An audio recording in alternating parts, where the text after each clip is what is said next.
how did Israel attempt to frame Egypt for terror attacks against its allies, the US and Britain, in a bid to protect its own interests? The Lavon Affair, as it came to be known, shook Israel to its core and marked a humiliating failure for the state's intelligence services. Let's set the scene. It's 1954. The Israeli state is a mere 6 years old and scrambling to gain the upper hand in the region.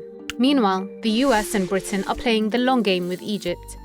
They're providing financial and political support to then-President Jamal Abdel Nasser, hoping to secure Egypt's allegiance and establish it as a bulwark against Soviet expansion in the Middle East. Abdel Nasser begins eyeing an arms deal with the US, while also considering the nationalization of the Suez Canal zone, as Britain, which were assisting in protecting the critical maritime route, was set to leave. Feeling threatened, Israel devises a plan to destabilize Egypt, sabotage its relationship with the US, and pressure Britain into maintaining its presence at the Suez. With British forces stationed at the canal, Israel would secure both uninterrupted access to the vital trade route and protection against potential Egyptian attacks and the threat of full-scale war. Israel got to work. Years earlier, Israeli intelligence had recruited and trained a secret sleeper cell of around a dozen Egyptian Jews, tasked with conducting covert operations for Tel Aviv. The moment had now come to activate the cell and execute a false flag operation codenamed Operation Susanna. The plan: the agents would set off explosives in British and US institutions in Cairo and Alexandria and frame Egyptian factions for the attacks.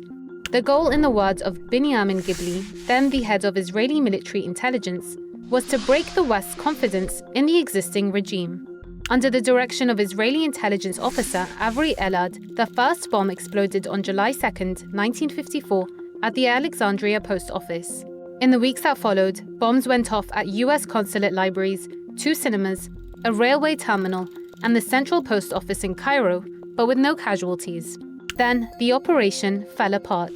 On July 27, 1954, one of the Israeli spies, Philip Nathanson, made a disastrous mistake.